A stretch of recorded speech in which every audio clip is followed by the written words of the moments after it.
Good evening, everyone, and welcome to Richmond Hills Committee of Adjustment. We shall begin by the land acknowledgement. We are gathered on lands that have been home to the First Nations people from time immemorial. We acknowledge that what we now call Richmond Hill is on the treaty lands and territory of the Mississaugas of the Credit First Nation and the Mississauga and Chippewa Nations of the Williams Treaty. We also recognize that we are on part of the traditional territories of the Haudenosaunee and the Huron-Wendat. We would also like to acknowledge all First Nation, Inuit, and Métis people from all across North America, also known as Turtle Island, who now reside in the city of Richmond Hill. We are committed to rebuilding constructive and cooperative relationships with all. We can start with the preamble now. Thank you.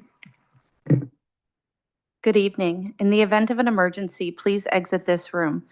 Outside of the double doors are two stairwell exits. The one on the right exits to the south side of the building, and the one on the far side of the elevators exits to the main lobby. Do not use the elevators or return to the building until directed.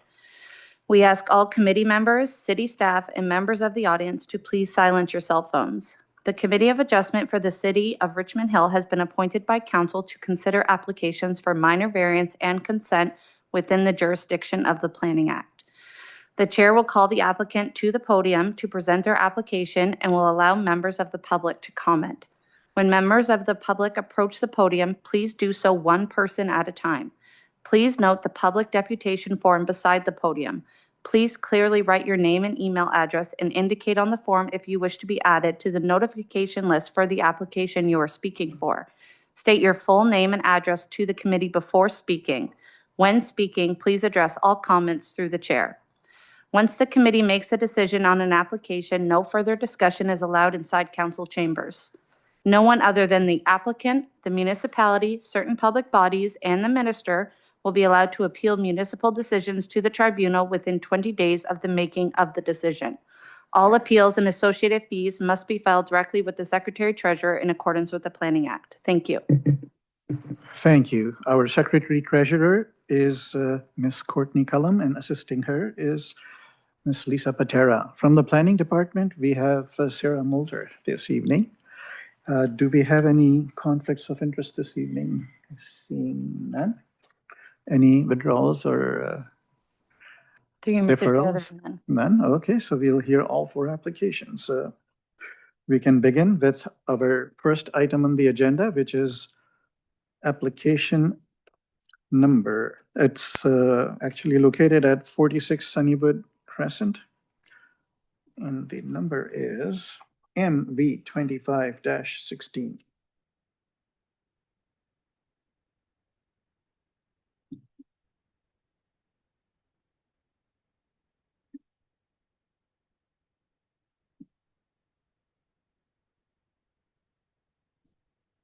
Good evening, Mr. Chair, members of the committee, city staff, and the public.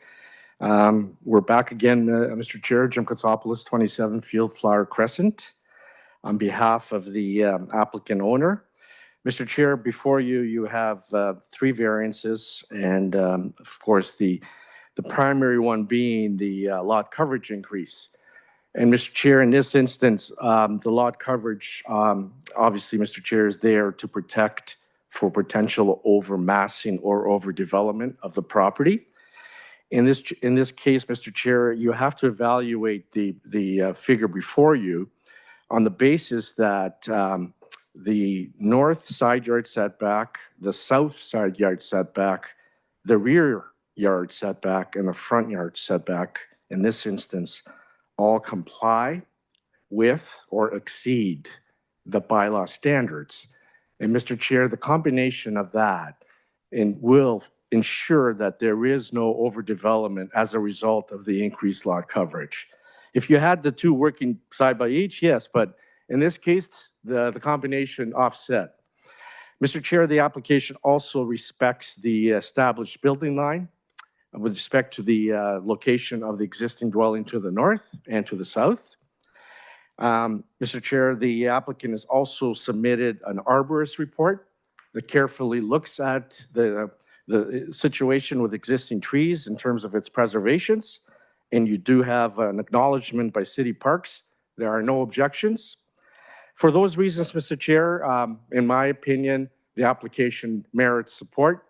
It fulfills the provisions of the Planning Act, and I will be available for any questions. Thank you very much. Thank you, Jim. Does anyone in the audience wish to address this application located at 46 Sunnywood Crescent? Seeing none. Any comments from our planning department? Through you, Mr. Chair, no further comments. Any comments from our members, either side? Okay, I would request a motion. Yes, Ms. Kalbas. Thank you. Through you, Mr. Chair, I'd like to make a motion to approve application MV-25-16 located at 46 Sunnywood Crescent, subject to the terms and conditions in the city staff report. Moved by Ms. Kalbas, seconded by Mr. Duretzi. All in favor? Unanimous. It is approved. Thank you.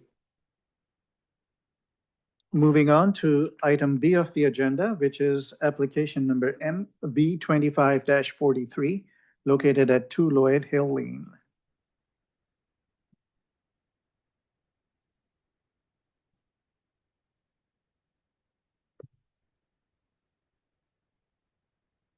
Oh, all right. So the agenda. In the mic, please. If you can go on the podium, sir. With your name and address, yeah. My name is Youssef Jadiri Sorhabi. I live at 295 16th Avenue, Richmond Hill, L4C 7A6. I received a letter. I Oh, don't sir, understand. are you the applicant? Here, Oh, okay. I am the owner. No, we need the applicant to present the application, then you can come in after, Okay, if you don't mind. I stay here. Yes, so yes, stay here, yeah. I can, okay. Yes, we'll call you. I'll call Okay. you as soon as the applicant has presented his application. Oh, sorry, I'm confused. What's going on? My apologies, Mr. Chair. I thought he was coming up for this application. No, my application is 295 16th Avenue, Richmond Hill, Yangon 16 Oh, no, Avenue. no, that is this. That's yours? Yeah, this is it. Okay, but this is, we're talking about something else. I don't. You have Sir, to- Oh, okay, sorry. We're no talking problem. about something else. So that application was just heard. This And- is, my application says, Our secretary treasurer will help you. This application has not been presented yet. okay, You live in the area? yeah, I live at this one, Okay, so the 295. Chair Mustafa will call on for members of the audience to ask questions after the application has been presented. Okay, because I didn't understand what is this measuring what they said, that way. The agent will Okay. explain as part of his presentation. Is this the one coming up? Okay. So you can present, sir. Oh, is that you again? I'm calling for the application on 2 Lloyd Hill Lane. Is that you again? Oh, okay. I am, Mr. Chair. Thank you. Thank you again, Mr. Chair. Jim Katsopoulos, 27 Fieldflower Crescent, Richmond Hill. Mr. Chair, this is, I consider this to be Part B of this application. As you recall, I was here before this committee on January the 6th of this year, and that was for 2 variances for basically the same issue, which is the ARU, the detached second residential unit at the rear. And Mr. Chair, I know the staff report says it, but this was subject to the approval of that ARU zoning bylaw. It got caught up administratively in terms of when the committee rendered the decision versus when that associated ARU bylaw came into effect. And as a result, because of that sort of cross-jurisdictional matter, after the end of the day, when both the committee's decision came into effect and also the bylaw, the ARU bylaw, it was determined that this proposal needed some additional variances. So these are the additional variances before you tonight. Mr. Chair, we've reviewed the committee staff report. We're in full support of its content. And I'll just describe the 3 variances. The minimum rear yard setback, Mr. Chair, it's a very small deficiency of 0.28 meters, 9.92 feet. Mr. Chair, that allows for the functionality of the rear yard to be maintained from a grading, servicing, and maintenance perspective. And the engineering department, Mr. Chair, you'll note, has no concerns. The maximum wall height, Mr. Chair, there is an exceedance of 0.8 meters, 0.81. So, Mr. Chair, the purpose of that is to ensure that there is no overlook scenario. In this case, and you have it in your staff report, you could see there are no openings along the south wall or the west wall that would obviously impact the vision and the ability to look over to the abutting lands to the west and to the south. And so in this case, there is no impact. The third issue, Mr. Chair, is about the landscaped open space. Mr. Chair, when you actually, that is just for this portion where the accessory structure is. But when you look at the entirety of the property along the west, the north, and the east lot lines, and you combine that, Mr. Chair, in our opinion, it does provide for appropriate amount of landscaped open space. And overall, Mr. Chair, one of the key facets of this particular application, along with the January 6th version, is this property is within a planned subdivision. So it's all being built at the same time as the remainder of the subdivision to the south and west. So this is not an interface, Mr. Chair, with existing developments. So this is within the parameters of that plan of subdivision. So everything's all being constructed concurrently at the same time. So, Mr. Chair, those are my comments, and again, I'm available for any questions. Before you leave the podium, you mentioned the landscaping issue. I don't see it as a part of your application here. Oh. You only have two. Oh, okay. Am I missing something? Mr. Chair, may I Yes. clarify? Yes, please do. Originally, there was a third variance requested for landscaping. However, the applicant revised his plans and that variance was no longer needed. That explains it. Mr. Chair, sorry, I was asked to assist, so I don't have that background, so That's fine. thank you for that Clarify. clarity, No but I problem. was ready to address it. Okay. Thank you. Does that, yes, sir, if you had any comments on this application, could you please come up now? Yeah.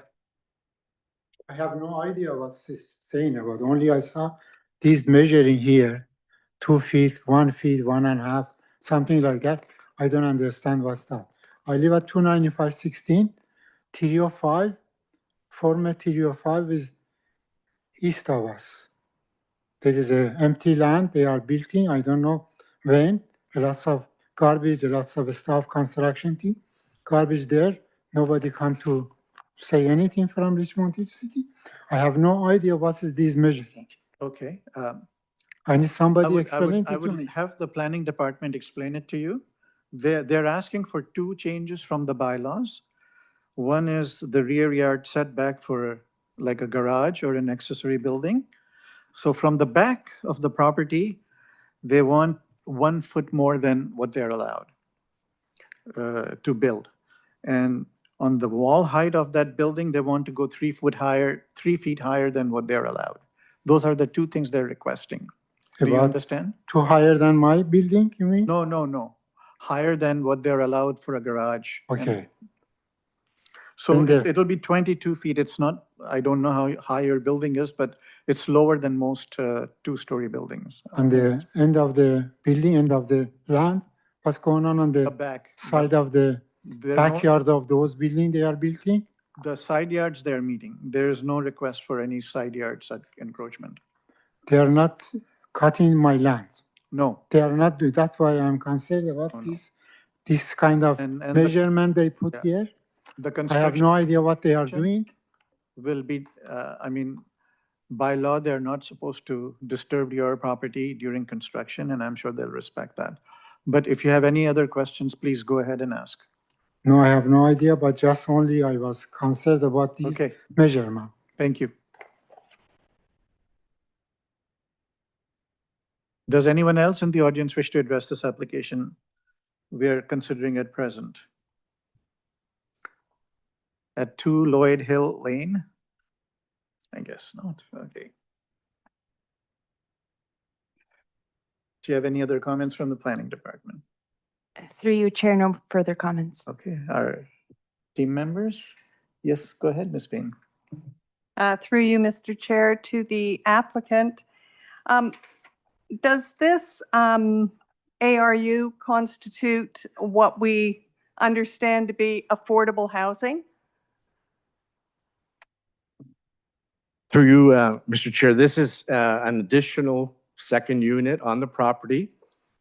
So yes, it is obviously there to address the need for some additional housing. And in terms of the affordability, this is a secondary unit. It's not a primary unit.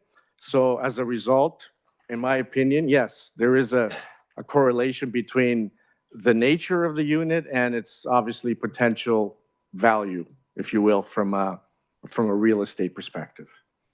Thank you. And just for clarity, are there 2 dwelling units in this ARU, or is the application where it describes 2 dwelling units talking about the main house and this? Through you, Mr. Chair, it would be the primary dwelling plus this ARU, the second unit. Thank you very much. Thank you. Okay, if there are no further comments, I would request a motion. Yes, Ms. Payne, go ahead. I would like to make a motion to accept this minor variance at 2 Lloyd Hill Lane, formerly known as 305 16th Avenue, with the conditions as laid out in Appendix B. And, Yes, moved by Ms. Payne, seconded by, oh, I didn't give you the number, MV-25-43. thank you. Moved by Ms. Payne, seconded by Mr. Gossi. All in favor? It's approved. Thank you so much. Thank you very much. Our third item, C on the agenda, is application number MV25-35, located at 99 Oxford Street. Yes, sir. Finally, your turn. Sorry about that. Hello, Mr. Chair and committee members. My name is Arash Bahamin at 4789 Yonge Street, Toronto. I'm the engineer and designer and the agent representing the owner for this application. So basically, the purpose of this application is to enhance the livable spaces by proposing the front extension and the same footprint at the upper floor on the second floor because of the family needs and requirements. And the proposed variances are quite minor in nature. One is for the side yard setback due to the existing conditions and the consequent kind of extensions to the fronts, which is 0.11 meter. And the second variance is the maximum lot coverage with a variance of 0.98%. Yeah, I'm more than happy to answer and address any questions you may have. Thank you, sir. Does anyone in the audience wish to address this application located at 99 Oxford Street? Seeing that, any comments from the planning department? Through you, Chair, no further comments. Okay, our members? Yes, Mr. Duretzi, go ahead. Through the chair, just a typo there underneath the box of requested variances. I believe it's an office in the male floor. It should be main floor. That's all. Thanks. Any other comments? Yes, Ms. Payne, please go ahead. Through you, Mr. Chair, to the applicant, is this the document before us talks about to facilitate the construction of a proposed addition, and in fact, it's under construction. Is that correct? So there's a background about it. So there is another active building permit for this property because of a fire incident that took place 1 year ago, and the garage area was under fire, and they got a permit, another active building permit, and the existing garage is still under construction to be remediated. So to answer your question, yes. Thank you. Any other questions or comments? Ms. Payne? Any? Okay, I would request a motion. Yes, Mr. Gossi. For you, Mr. Chair. I'd like to raise a motion to approve item C on today's agenda at 99 Oxford Street, file number MB-25-35, subject to terms and conditions in the staff report. Moved by Mr. Gossi, seconded by Ms. Payne. All in favor? It's unanimously approved. Thank you, sir. We are on to our last application, which is item D on the agenda. Application number MV24-78, located at 30 East Wilmont Street in our own neighborhood here. Good evening, Mr. Chair and members of the committee. My name is Jack Wong. I'm a land use planner and principal at Malone Given Parsons. Good to see you all again today. I'm sorry, this thing is swiveling. If you recall, I was here before you back in July, on July the 10th, as well as the February 20th, which is the first hearing scheduled for this minor variance application. I believe in the last hearing, not all the members were presented at on the night. So if I may, I would like to do a quick recap in terms of this application history and context, just for everyone's benefit, because the application has since been submitted from October last year, so it's been some time ago. So this application located at 30 East Wilmont was submitted on October 21st, 2024, which is a date after the new provincial policy statement came into effect. And through the city review and circulation, we have had a positive staff report, which recommended for the two variances that we're seeking for approval. And the hearing was scheduled on February 20th. However, a zoning deficiency as relates to the parking has been identified on the date of the hearing. And therefore, we have requested a deferral on the date of the hearing to with the intent to address the parking deficiency through a parking study. Subsequently, the parking study was conducted and submitted to support the parking reduction from 61 spaces to 49 spaces. And I also noted that was an error in the July 10th staff report, which referenced an incorrect number, and that has since been corrected in today's staff report in front of you. However, in the planning comment section, I believe it's still referencing the old parking space number, and that's something that needs just to be corrected as well, just so that it's consistent with the variance that we're seeking on the first page of the report. So since then, through further review with staff, the staff recommendation has changed and can no longer support the proposed golf use, which is by the zoning definition, the health center, due to the employment land permissions being changed both under the Planning Act and the PPS 2024. However, I will note that the staff report were supportive back in February when those policy and legislation were in effect.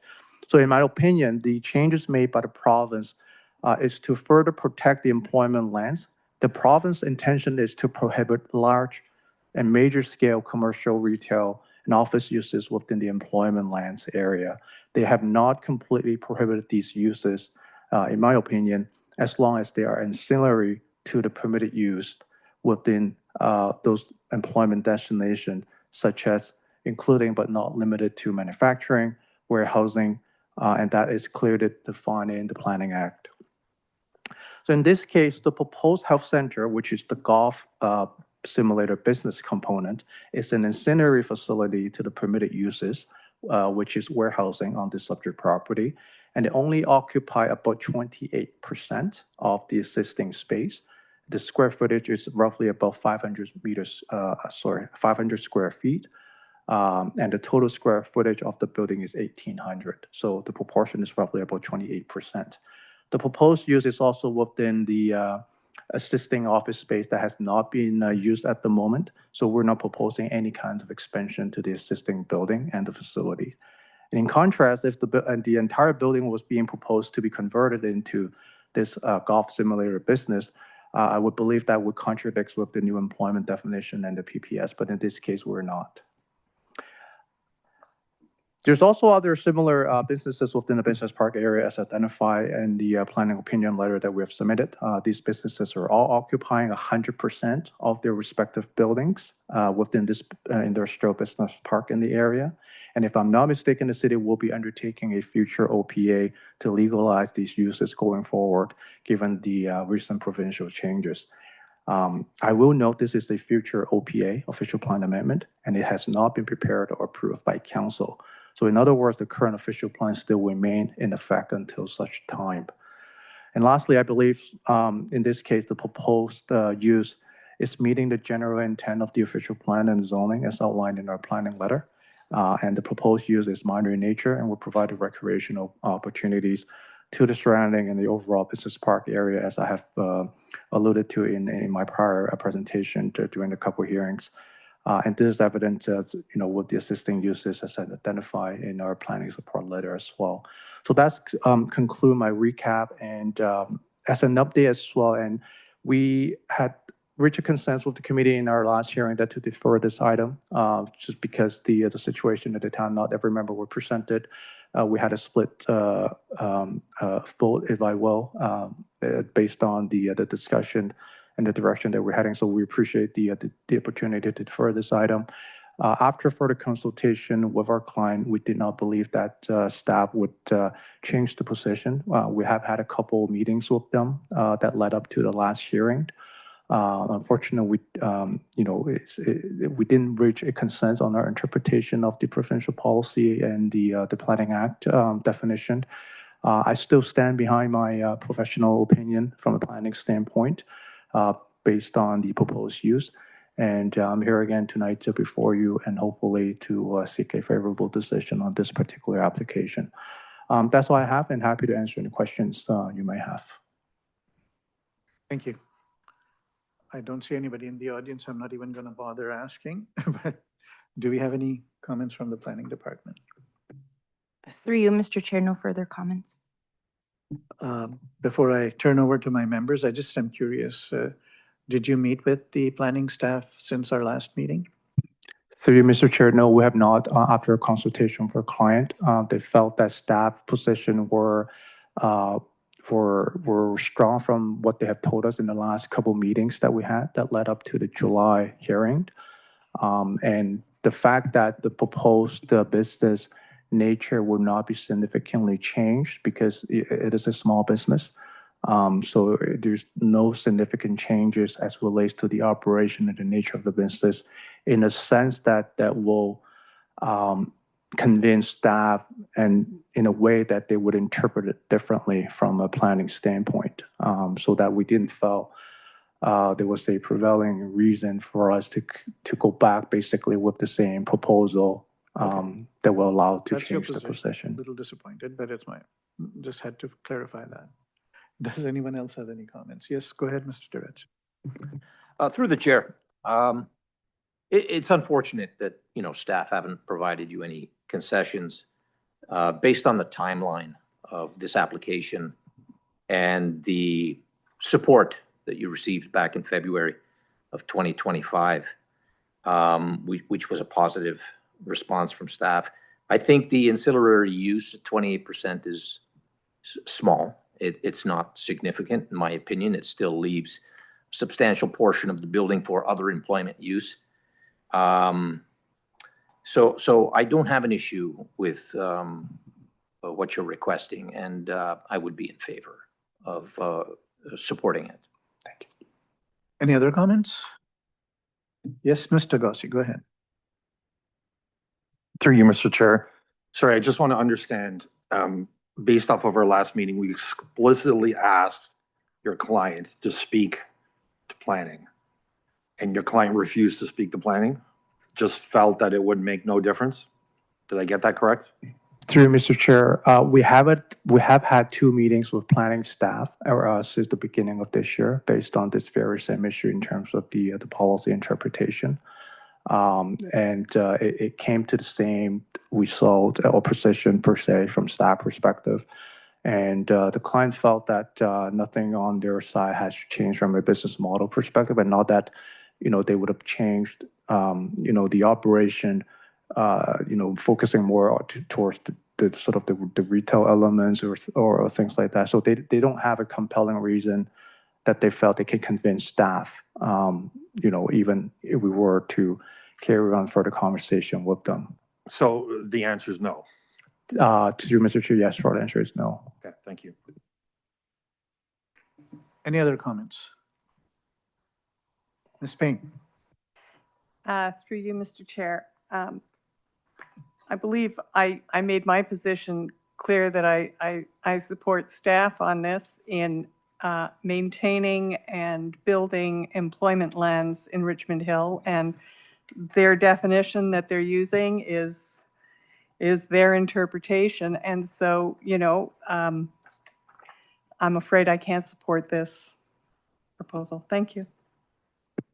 Okay.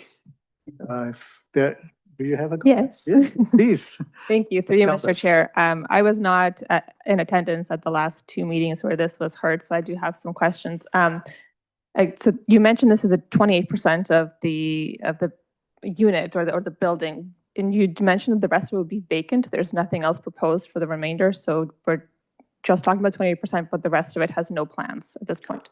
Through you, Mr. Chair, the remainder of the building actually being operated as a warehouse facility at the moment, and it will be continued to be operating as a warehouse. And only the office component within the existing building is now being underutilized. And our client, the owner, felt that there's the opportunity there to convert into a golf simulator business. As such, the proposed variant has been brought forward. So if this proposal is denied, there would be kind of no other use for that. Through you, Mr. Chair, that is correct, unfortunately. There isn't a compatible uses at the moment that the client can brought forward to make use of that vacant space. Right, and so other than it just being co-located, it's not necessarily ancillary. It's not like the rest of the warehousing is golf simulation equipment. This isn't like a ancillary to that. This is a retail use. It's just you're using that 28% for something else other than nothing. Through you, Mr. Chair, that's correct. And I have more questions, sorry. The minimum parking spaces, the deficiency, is that related to the 28% or is that related to the entire property? How is that calculated? Through you, Mr. Chair, the parking standard are being evaluated based on the proposed uses, which include the warehouse plus the health center. And the reason the parking deficiency is identified is because the building was built back in the 70s, early 80s, if I'm not mistaken. The parking standard requirement back then has been different compared to 2025 standard, specifically on some of the accessible parking space dimension requirement. So we cannot physically accommodate the 61 spaces on this property based on today's standard. And therefore, that deficiency has been since identified, and through additional parking study, we were able to justify that by providing the shortfall, offsetting it with the intent to provide 3 additional bicycle parking spots on the property if this proposal should be granted. And that is all documented in the submitted parking study as well. And I will say I don't believe that staff has taken any opposition as relates to the parking reduction as evident in the staff report. Great, and one more question through you, Mr. Chair. How many employees will this generate? Is this going to be kind of like you scan yourself in, there's nobody there? Is this an unmanned business? Through Mr. Chair, to the best of my understanding, I believe there will be at least a couple staff being employed based on the operation. I think at this time, I'm not sure the operational hours, because obviously we've got to respect the bylaw as relates to noise and all the other stuff as relates to the industrial park.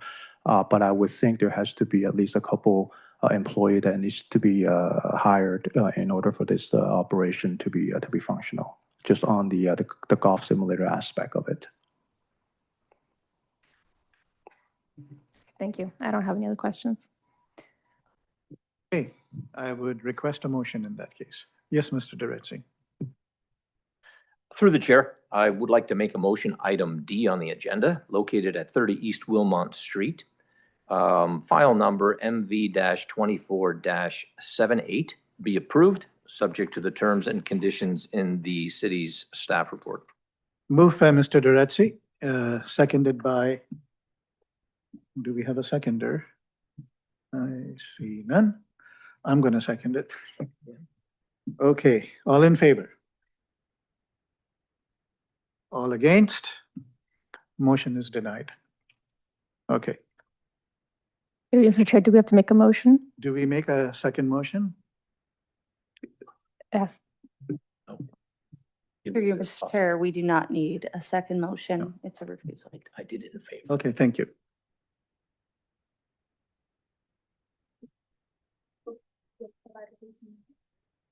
Sorry? No, because the staff is already recommended in that. Yeah. That's my opinion.